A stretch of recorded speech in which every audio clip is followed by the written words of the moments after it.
Leslie Marshall Show, the only true democracy in talk radio, of, for, and by you, the people.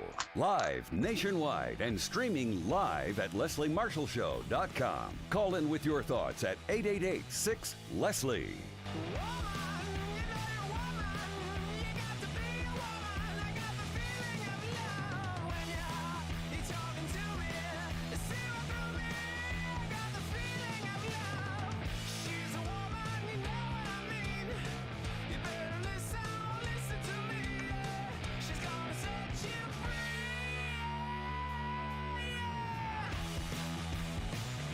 Here to set you free. How you doing? I'm Leslie Marshall. Welcome or welcome back. Only true democracy and talk. Happy Friday to you. I hope the weather is good wherever you are. Here it's going to hit, I think, 90 today in Los Angeles. We're having a very warm spring.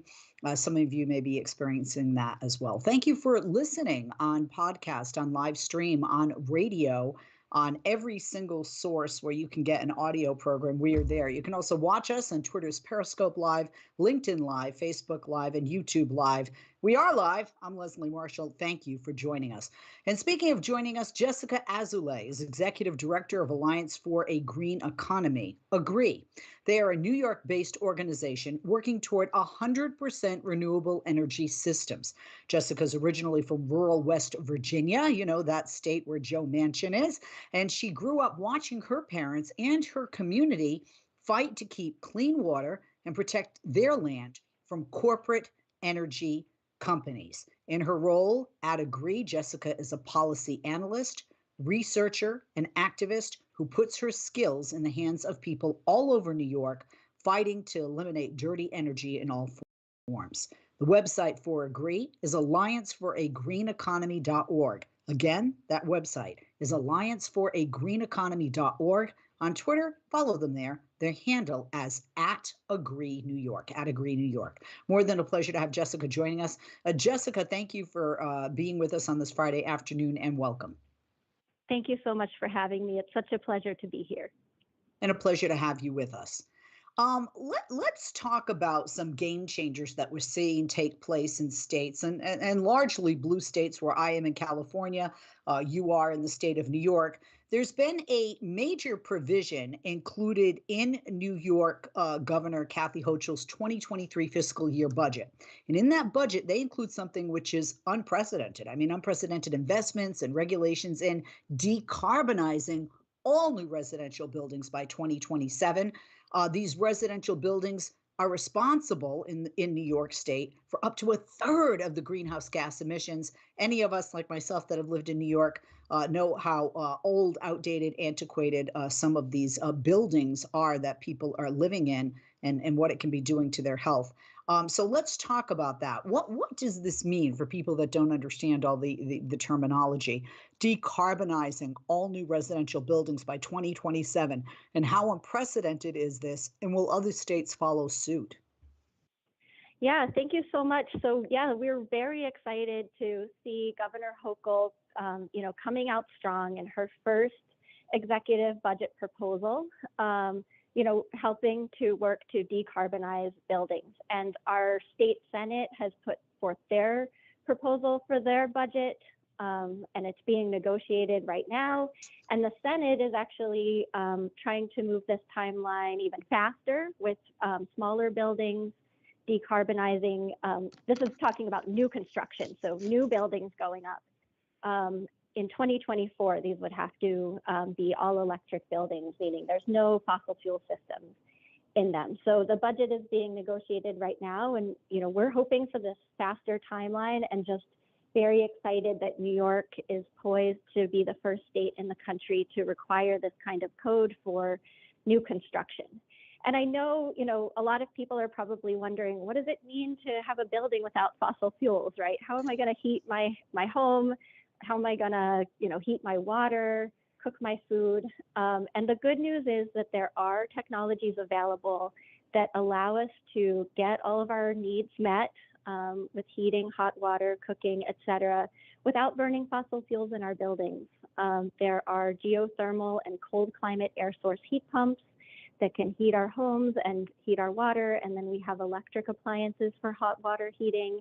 as well, and we can use electric or induction stoves to heat our food. And so what we're asking for is for new buildings that are going up to use these modern and clean appliances to make sure that we have healthy and safe places to live.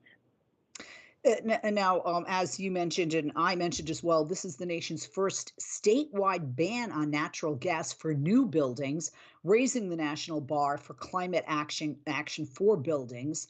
And these buildings, as you point out, and I mentioned prior to bringing you in, are a top source of emissions, and an area where policymakers at the state level can actually exert an unusual degree of influence. Let's talk about that. I think when people, think about legislation, when it, pertains to climate change, they think about the president, they think about the House, they think about the Senate. But here's an example where people on a state level, whether it's governors or, state House and Senate members in various states throughout the country, do have this degree, an unusual degree of influence. Can you speak to that? Yeah, I think what we're seeing is that, as the climate crisis worsens and we all start to feel the effects of it, and, the international scientific community is telling us that climate change is already here and it's already damaged so many of our ecosystems, and, it's just accelerating faster than they thought. I think we're seeing climate action happen at every level. We're seeing people taking action into their own hands and changing their own houses and transportation, et cetera. We're seeing local governments working to, move their cities and towns off of fossil fuels. And we're seeing action at the state level as well. And, New York has passed one of the strongest climate laws in the country, the Climate Leadership and Community Protection Act, which mandates that we reduce our greenhouse gas emissions by 40% by 2030 and 85% by 2050. And, we are very excited to be one of the states of many that are taking climate action. And we see this proposal to ban fossil fuels in new construction as the next step for implementing that law. We're still using fossil fuels in New York. We're still expanding our gas system right now because we're putting up new buildings that are then have fossil fuel systems in them. So, before we can start reducing, we have to stop digging the hole. We have to stop going backwards. And this is just a common sense approach to really help us turn the tide here. So let's talk about a couple of things. The blueprint in the state of New York calls for the state to pass legislation requiring all new buildings to use zero emission sources of heat by the year 2027, in the next 5 years. So the first question is, for people that, again, aren't familiar, whether they live in a home or apartment building, they rent or they own, why? What good is it to them? And then in addition, the practice, as you mentioned, would require mostly electricity to be used rather than fossil fuels. Another thing people, want to understand is not just the why, but how does it affect me, especially fiscally as a consumer? So would those electrical costs be heightened and passed down to the consumer? In other words, the renter or the purchaser of these units, of these new residential dwellings in New York? So you're getting at some of the very important questions that everyone is asking, and that first question of why, right? Why should we do this, and what's in it for me? So, in addition to the climate impacts of burning fossil fuels in buildings, which, does have a big impact on everyone, there's also a lot of information coming out now about the health impacts of burning fossil fuels in buildings. New York leads the nation in premature deaths caused from burning fossil fuels in our buildings. These appliances being right on site are putting air pollution out. In our kitchens, our stoves, when we burn fossil fuels in our kitchen, are putting particulate matter and pollution into the air right where we breathe. This increases asthma symptoms and the risk of asthma for children. So, there's a big health benefit for the individual to get these sources of burning things out of their buildings and the pollution. And then in terms of the fiscal impact, one of the reasons why starting with new construction is such a common sense policy is that putting a new building up with these systems in place instead of fossil fuel systems with the all electric appliances and facilities in place, it's not more expensive. So if you build the building, from the get-go in a climate and health friendly way, it's the construction costs themselves are in most cases not more expensive. And then, you're going to need electricity, but because heat pumps are such an efficient use of electricity, I think a lot of times people think about electric heat and they think about the baseboard heating, right? The older type of electric heating, which does use more electricity and is often more expensive to run. But heat pumps are extremely efficient. And so they use relatively small amounts of electricity. And that's how to make hold that thought. Jessica, hold that thought. Sorry, we're up against a hard break. I was so enthralled in what you were saying, I wasn't watching the time. Quick break. We'll be back with Jessica Azulay, Executive Director of Alliance for a Green Economy, Agree. Their website, allianceforagreeneconomy.org. Check that out during the break. And on Twitter, follow them at Agree New York. We'll be back right after this. I want to get back to seeing my grandbabies every Sunday and smothering them with big hugs and kisses. I want to get back to football games with my boys.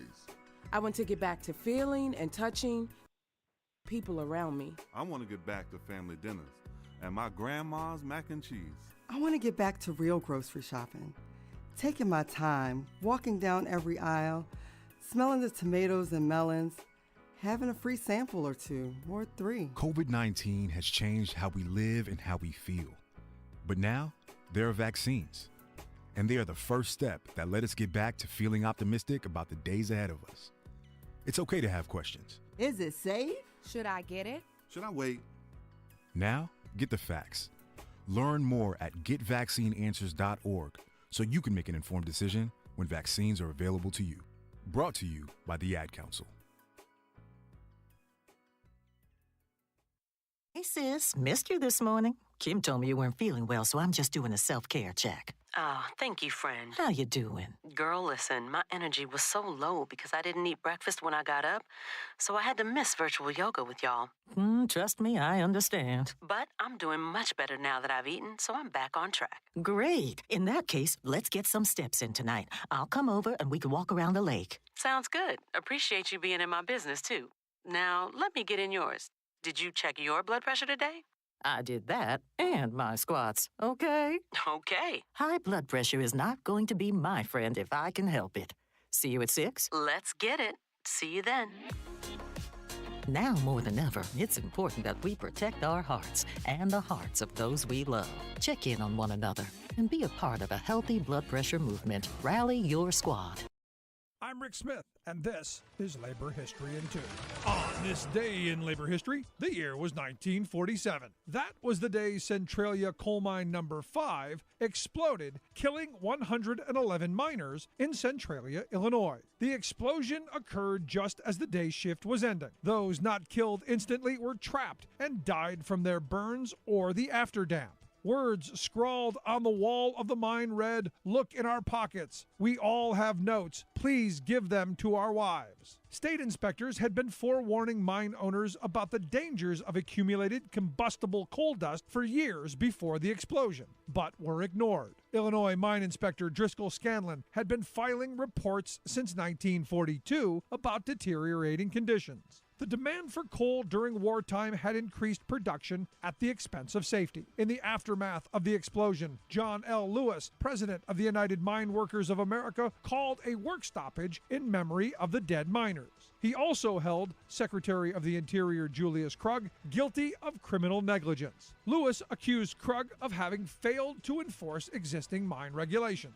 In response, Krug ordered that 518 mines remain closed for inspection. The House and Senate proceeded to organize hearings on mine safety. They demanded that the Bureau of Mines continue to pass inspection findings on to the proper state agencies. Given the power mine owners had at the state level, these instructions ensured no improvements in mine safety would occur. It would be another 22 years before any real change occurred at the federal level. It happened an hour ago, way down in this tunnel of coal. The gas caught fire from somebody's lamp.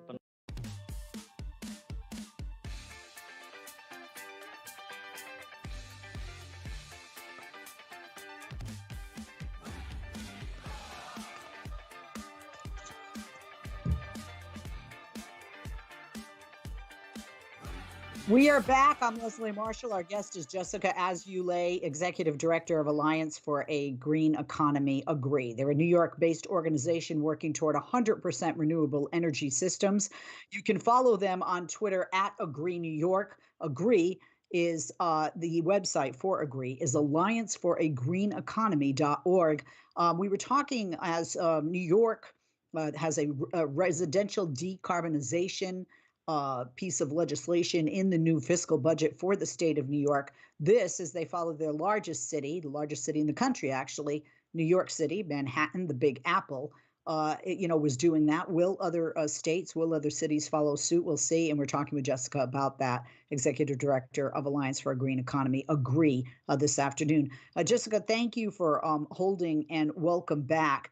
We talk, I just mentioned that, New York State is following in the footsteps of New York City. New York City became the largest U.S. city in December to ban the use of fossil fuels for building heat.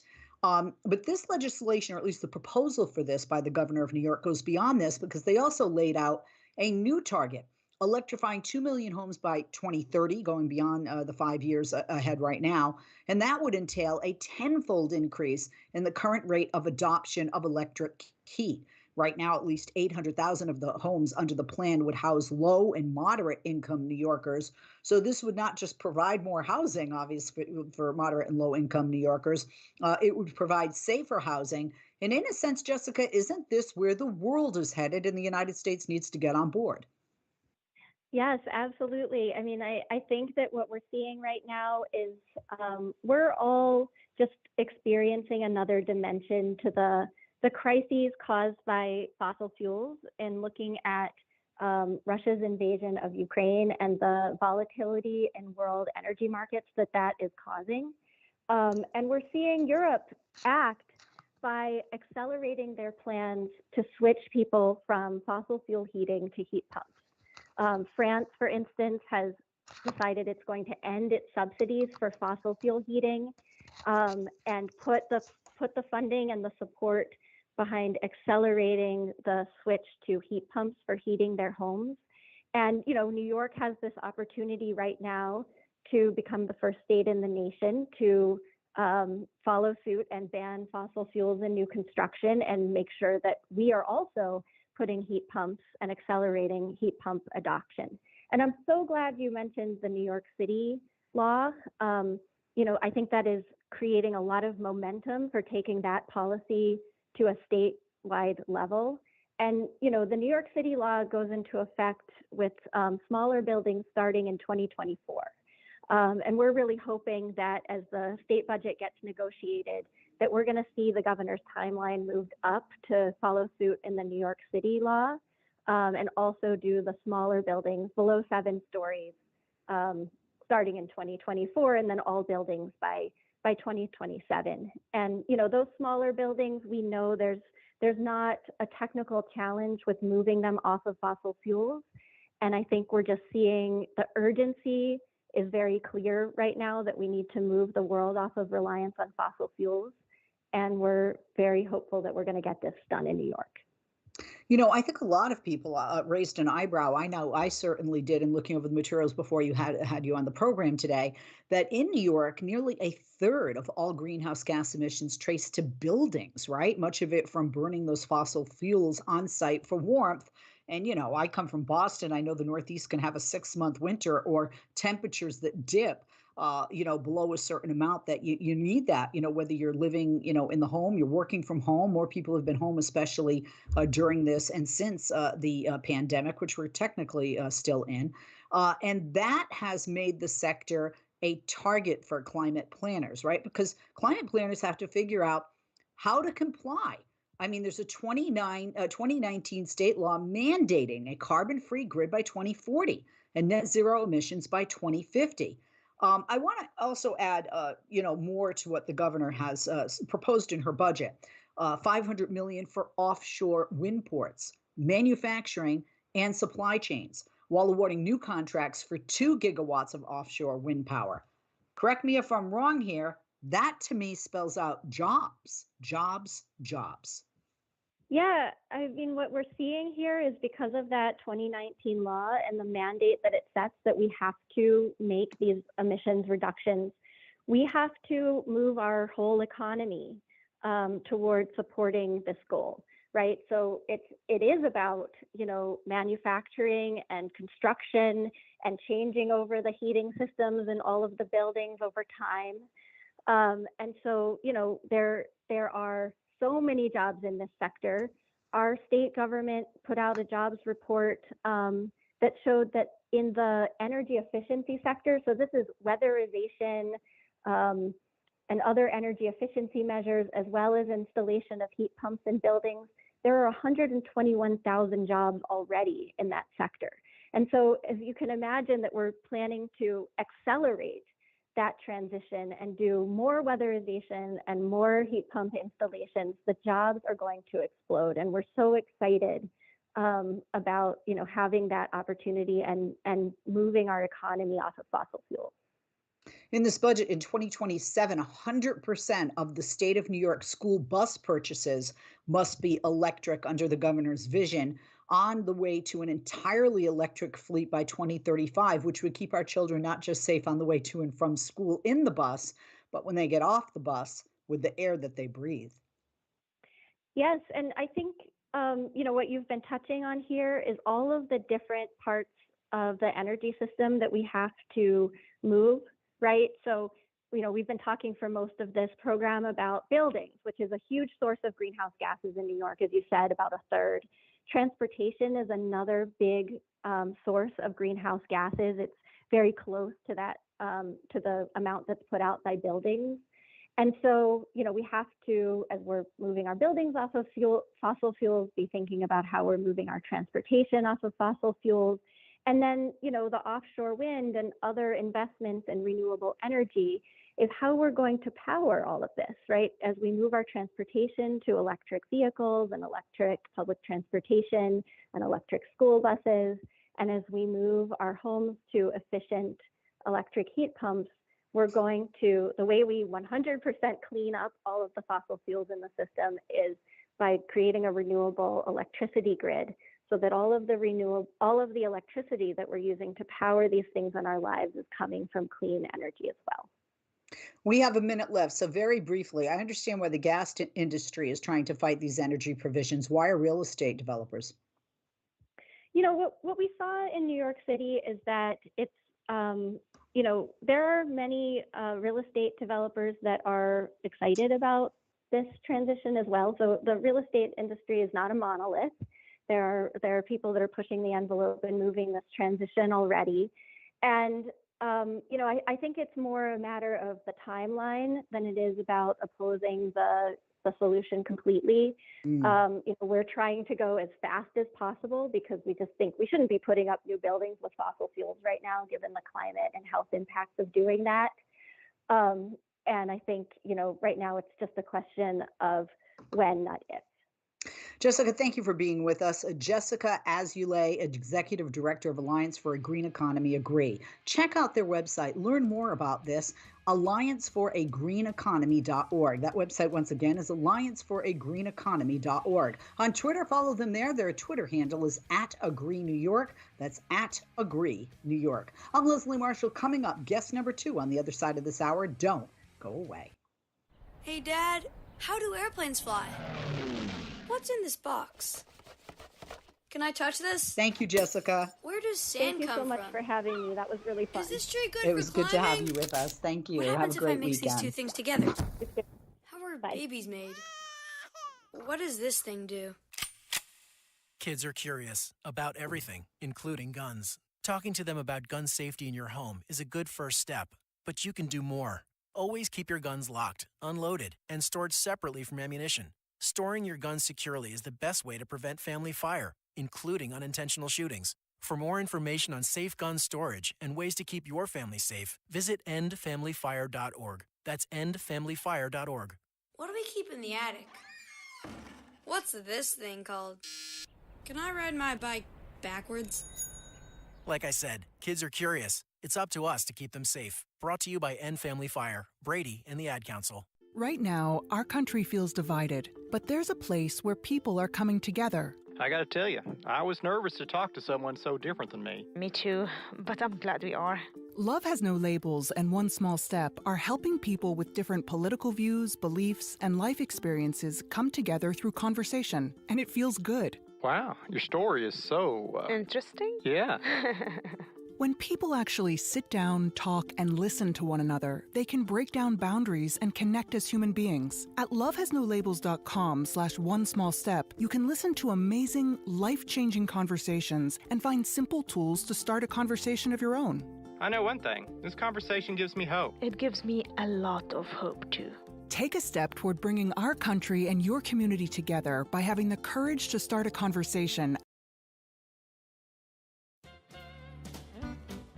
Right-wing Republicans and corporate Democrats have become a pathetic bunch of no-can-do Nancys. Faced with an economy reeling from the plutocratic policies that these same lawmakers push down upon us, they are now whimpering that America is too weak to meet the obvious needs of its own people. We must surrender to the gods of economic despair, they cry. At a time when history calls for our leaders to step forth with a bit of FDR boldness and rally grassroots people to rebuild our economy, they trumpet for retreat, giving up on America's historic ideal of the common good. A jobs program? Everyone for themselves, they shout. Health care for all? Go to the emergency room, they scream. Social Security? Socialism, they screech. Run away from it. Public education? Can't afford it, they tell us, as they turn their backs on hundreds of thousands of teachers soon to be fired. Repair America's rotting infrastructure? Too big for us, they wail. Leave it to the next generation. Wagging tea bags rather than picking up the tools of real recovery, the woeful voices of American failure insist that they speak for the people. Hogwash. Americans are a strong, community-minded, democratic-spirited, can-do people. Indeed, the latest Gallup poll shows that 60% of the public favors, quote, additional government spending to create jobs and stimulate the economy. But we must balance the budget, whine the naysayers. Of course we should, and big majorities say we should do that by putting people to work, taxing the super-rich to pay their fair share of Social Security and other public needs, as well as by slashing the $12 billion a month we're spending for wars in Iraq and Afghanistan. This is Jim Hightower saying it's time for these so-called leaders to stop whining and catch up to the people.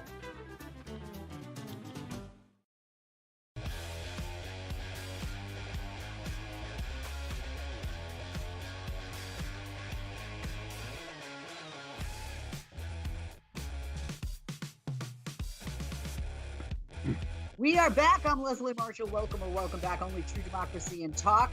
So glad to have with us in the second hour a great guest, but want to thank all of you for listening on radio, on podcast, on stream, and watching on Twitter's Periscope, Facebook Live, YouTube Live, LinkedIn Live, whichever way you listen to or watch the program. We appreciate you. Happy Friday, and I'm happy to bring on board today Jon Sinton. Jon is Executive Director and CEO of Let Majority Rule. Let Majority Rule is a nonpartisan organization. They're dedicated to ensuring that America hears the voice of the majority of voters. You know, those people that elected our officials that many of our officials ignore? In early 2011, Jon co-founded the smartphone app Progressive Voices. It aggregates all progressive content that is seen, heard, or read. But then the next year, Progressive Voices launched a streaming radio service, the Progressive Voices channel on TuneIn. And the websites for Let Majority Rule and Progressive Voices are letmajorityrule.org and progressivevoices.com. Many of you hear me through that. Their Twitter handles are Let Majority Rule, at Let Majority Rule, and at Prog Voice. Jon's handle is at Jon Sinton, JONSINTON. Be sure to follow all three and check out those websites. Jon, good to have you with us. I've known you for years, but it's good to have you on the program. Welcome. Leslie, it's great to be here and so wonderful to see you. Wonderful to see you as well. I want to ask first, I know because I'm part of PV, Progressive Voices, why you established that. What made you establish let majority rule? What prompted you to do that? Because I sense it's more than just a project for you, but a passion as well. It is, and it's a good question, Leslie. The truth of the matter is, I was motivated to start both of these for the same reason, and it is simply frustration. You know, if I can rewind just a little bit, as you recall, I had an idea in about 2003 to compete with conservative talk radio, and so I started the platform called Air America Radio. And did that out of complete frustration. And then a number of years later, when the promise of the internet, at least technically, had really hit home, I was equally frustrated and said, you know, we need a digital presence. And so out of that frustration, Progressive Voices grew. And of course, we're so pleased to host you and Stephanie Miller and Randy Rhodes and Tom Hartman and Mike Malloy and so forth. But then a few years later, 2 years ago to be precise, I looked up and I said, you know, we are living in the least democratic democracy I can imagine. Mm-hmm. And I was so frustrated by minority rule. We are on 3 levels, and I'm sure we'll talk about all 3, but beginning initially with the Electoral College, because it was right after the last presidential election, excuse me. And I took a long, hard look with my partners, Ron Hartenbaum and George Vasilopoulos, who you also know. You know, the 3 of us got together with a guy named Tom Campo, who's super sharp media consultant in New York. And we said, you know, what's wrong with this picture? Ever since elementary school, when you voted for student council president, the person who got the most votes won. There was nothing complicated about that. And so we said, geez, I don't think we could get a constitutional amendment passed, because that has become impossible. And that would be kind of the only way structurally that we could think of to kill the Electoral College and let majority rule. And then we learned about something called the Electoral College Interstate Compact, which has been signed, by the way, by 17 states already. And I think we need 3 more populous states that if they sign the compact, they will guarantee through legislative action in their states that the person who wins the presidential popular vote in their state wins all of their electoral votes, effectively sidestepping the Electoral College. So that resonated with us. And then we started all this Joe Manchin nonsense and the the Sinema nonsense from Arizona. And we realized that we were going to have to take on the filibuster, because it is the least democratic way to get legislation passed. And it has become a perversion of its, you know, I think everybody, weird transition, but everybody thinks about Mr. Smith Goes to Washington, the fantastic right. Jimmy Stewart movie, where this neophyte, naive farm boy gets elected to the Senate and goes to Washington and discovers to his horror what we all already know, which is that's the most corrupt city in North America. and he stages a filibuster, as you may recall from the movie. He's trying to stop a land grab or something. And he speaks until he's hoarse. And then he speaks some more, and he can't drink enough water because he's now talked for 18 hours. But that was the talking filibuster. And that was a way to effectively slow or stop debate in the United States Senate. But we no longer have a talking filibuster. Now, all you have to do is send a text message to the Secretary of the Senate and say no. And the legislative wheels, which don't move very quickly to begin with, grind to a halt. So we began to look at that and think, well, geez, could you do a carve out maybe? There are 69 now, or maybe it's 71 anyway. There are a number of carve outs to the filibuster. but we couldn't get Manchin or Sinema to agree to carve out fixing the VRA, the Voting Rights Act. And so we're kind of stuck, and it made us go back and study a little bit. And to our horror, we discovered that the filibuster is not constitutional. In fact, the filibuster was opposed by Thomas Jefferson, John Adams, and James Madison. Not to mention Alexander Hamilton, who wrote about it extensively in the Federalist Papers and said, this is ridiculous. That's a horrible idea. And it was championed by people like Henry Clay, the senator from South Carolina, and it became a tool of racist slaveholders to make sure that the majority of Americans were never able to take slaveholding away from the southern states. So it has an ignominious beginning. It has a middle section where it was sort of noble, and we are right back to ignominy again, Leslie. Well, I would agree with you on that. I've been in favor of doing away with the Electoral College for a long time because, both of these, whether the filibuster or the Electoral College, they're in a sense based in fear and greed combination. And in addition to that, they're both antiquated. I mean, look at the population. We didn't have all 50 states, obviously, when this all came about. And in addition to that, we didn't have gerrymandering. Okay. And I think that's key. Because, it's almost like, like you said, like, how do we work around, and not even just gerrymandering, you go beyond that. You have people, forming committees in different states, like, Arizona, that say, well, if we don't like who that district votes for, we're just not going to allow it. We're not going to allow the results to take place. So we're way beyond, where this was. Because the time we're going to be going to break, I want to break that down. You spoke to the legislative filibuster. There are certainly limited applications, right? You talked about the use of the filibuster, the legislative filibuster during our lifetime. You talk about how it's exploded to absurd levels right now. And from 1917 to 1970, the Senate took a total of 49 so-called votes to end the filibuster. So obviously this isn't, something new. This is something that since our founding forefathers and slavery were around, many people who we have voted for in our lifetime have rallied against this.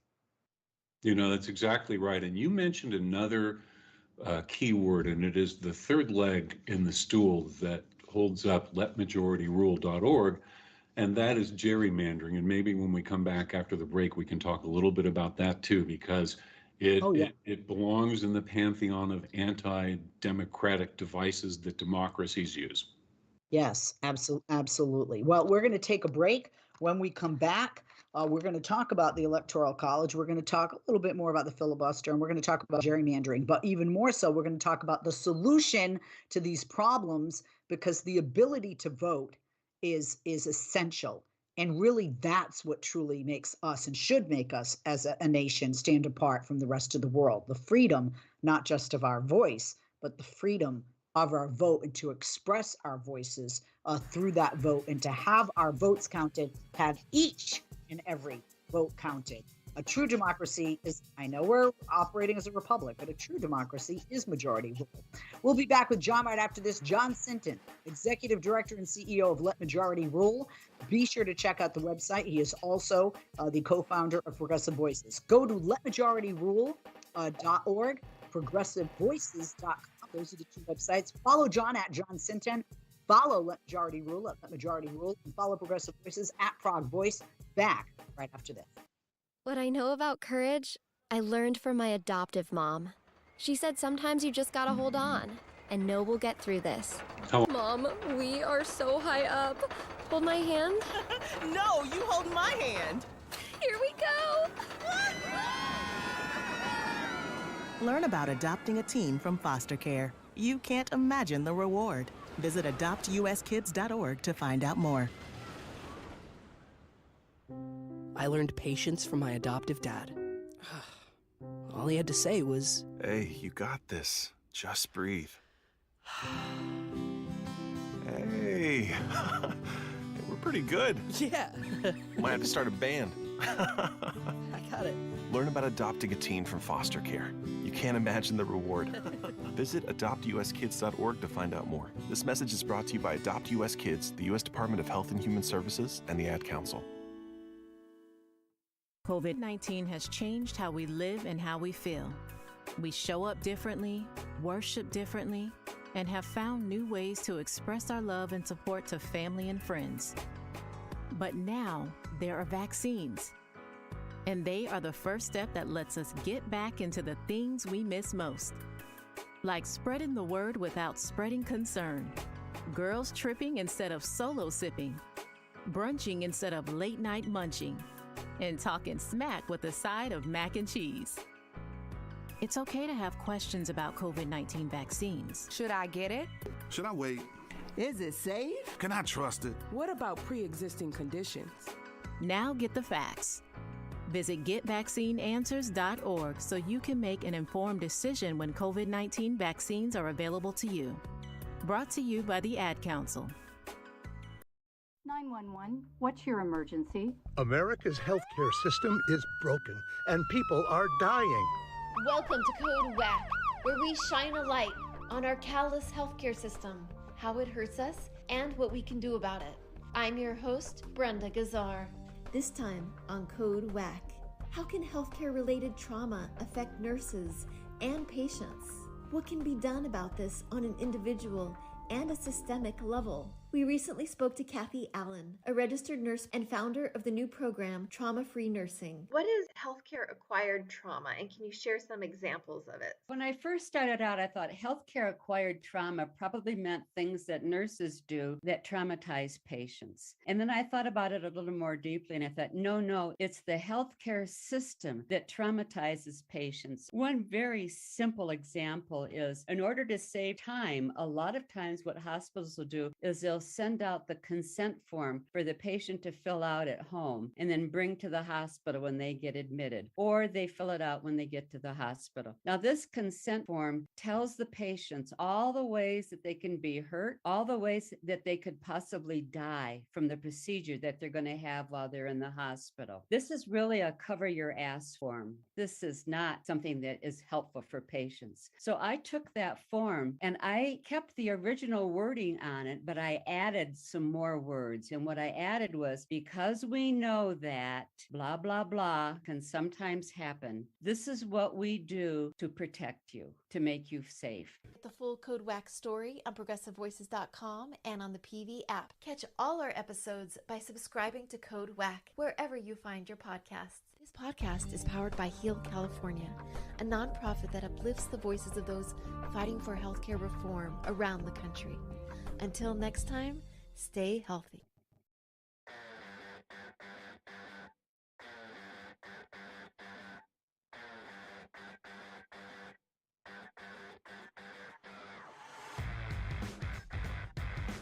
We are back. It is Friday, TGIF, and I'm very grateful that Jon Sinton is our guest. Jon is Executive Director and CEO of Let Majority Rule. As I mentioned, they're a nonpartisan organization dedicated to ensuring that America hears the voice of the majority of voters. And he is also co-founder of Progressive Voices. They are the Progressive Voices channel on TuneIn, a streaming radio service, which I'm very proud that the Leslie Marshall Show is a part of. The websites for Let Majority Rule and Progressive Voices are letmajorityrule.org and progressivevoices.com. And on Twitter, you can follow them at Let Majority Rule, at Prog Voice, and follow Jon at Jon Sinton. Jon, thanks for holding. Welcome back.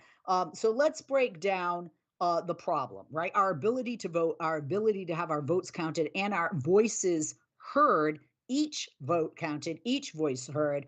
We touched upon the legislative filibuster, and I know we're going to get to gerrymandering. What do you want to do first? Do you want to talk gerrymandering? You want to do a little electoral college chat first? Go for it.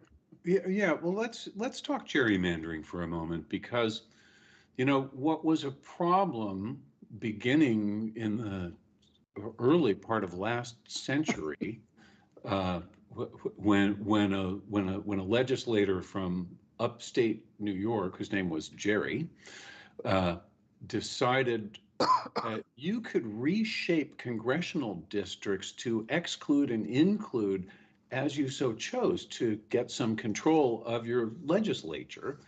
And the first one looked like a salamander, which is how you put gerry and salamander together and got gerrymandering.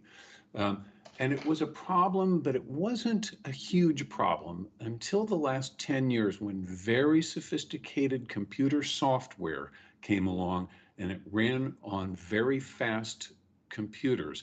And suddenly you were able to take districts and reshape them, not down to the zip code, not even down to the street, but down to the house address. And this way, you could pack districts the way you wanted them, and you could cut them up the way you wanted them, and you could make sure that in a state like North Carolina, which is everyone's problem child, that even though the majority of the voters in the state would in this instance would want to vote for Democrats, their 10 congressional seats, I think is the number, it might be 12. Anyway, those seats, they packed all of the Democratic voters into 2 districts. And when asked, I think the Speaker of the House in North Carolina, when they asked him, how come there are only 2 Democratic districts in a state that votes majority Democratic? And he said, well, because we just couldn't figure out a way to pack them all into one. So we are dealing with a level of cynicism and anti-democratic fervor that we've never dealt with before. And the frightening thing, Leslie, is now they have the tools to do it. And, let majority rule is nonprofit and nonpartisan. All we're looking for is a fair fight. I'm admittedly a liberal. I'm admittedly and proudly a Democrat, but I'm also, more than anything else, an American. And I believe that America was founded on the principle that we're all created equal. We've struggled with that through the years. We get better, we fall back. But we also were founded on the idea of one man, one vote. In those days, it really meant one man. Right, and of course, we mean the species. But we've gotten so far away from that, and we've gotten, and I'm gonna, I'll say to the Democrats in Maryland who gerrymandered ridiculously, stop it. But I will say to the Republicans everywhere else, because this is not a false equivalency. They are decidedly the worst offenders. And I will say to them, if you're so bankrupt of good ideas that you have to cheat and you have to stack the deck and you have to unlevel the playing field to win, then come on. This, what kind of country do you really want? Well, I know the answer to that. You want a country where you prevail and nobody else is allowed. And that's not what we were founded on. And that is what let majority rule is fighting against. Let majority rule, to me is interesting because I'm a liberal Democrat, I'm a progressive, and I agree with you. I think the majority of Americans don't want to win by cheating. I mean, I'm sorry, Lance Armstrong, right? We were all like, oh, wow, and you won and we love you. But when people heard he cheated, it wasn't that way anymore. What was it? You didn't win. You didn't fight fair and square, and you didn't win fair and square. You cheated. And it makes my skin crawl. When Donald Trump was elected, I cried for like 3 days that I wasn't going to have my first woman president. And, my daughter put her hand on my hand when I, cast my vote for Hillary Clinton. But I never, ever once said it was a hoax. I never once said, that he cheated. I didn't agree with the will of the Electoral College.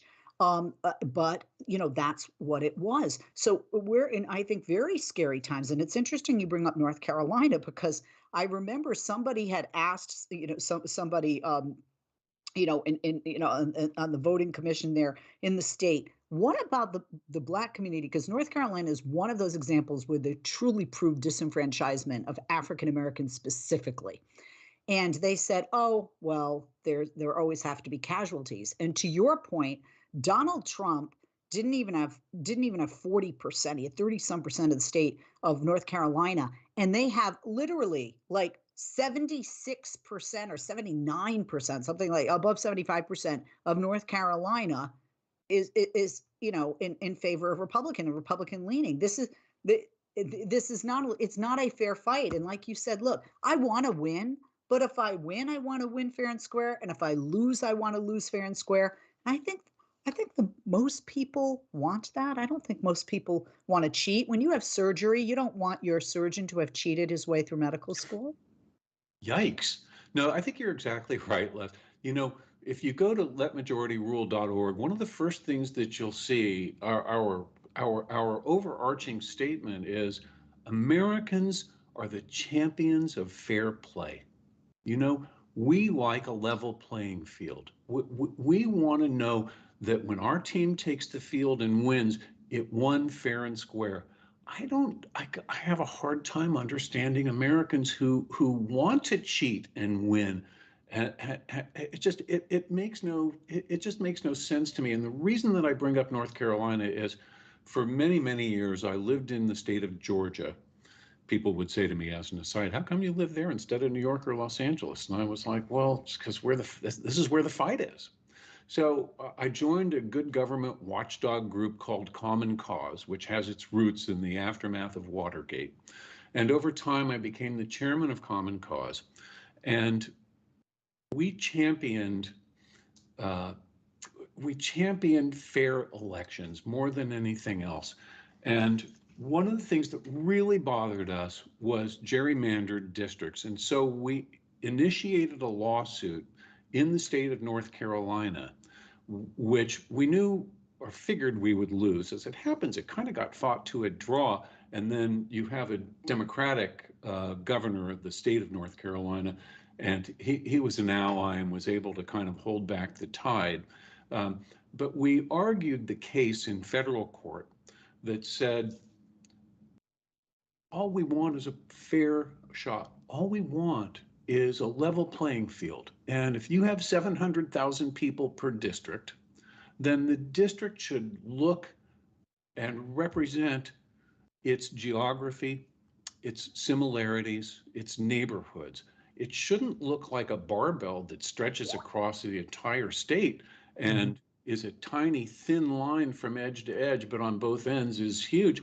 Well, those aren't communities. Those aren't like communities. There may be mountains and lakes in between them that separate them. These people don't even know each other. How is it fair that those people have been jammed into this same artificial community and been told, and now this person is your representative? So, you know, we come by it honestly. Americans like a fair fight. And I just think we've been too clever by half. And, you know, we have outsmarted ourselves on the electoral college front, which, as you note, Leslie, is antiquated and no longer useful to us. We have done the same thing with the filibuster. And ultimately with gerrymandering, where we have allowed minority rule in a democracy, which is definitionally opposite of where we should be. Last minute, Benjamin Franklin said, we know a republic if you can keep it. How do we keep it? What is the solution? Less than 60 seconds, Jon. Well, you know, a fair fight, please. The way we keep it is we get back to our roots and we level the playing field for everyone. We let the popular vote determine the president.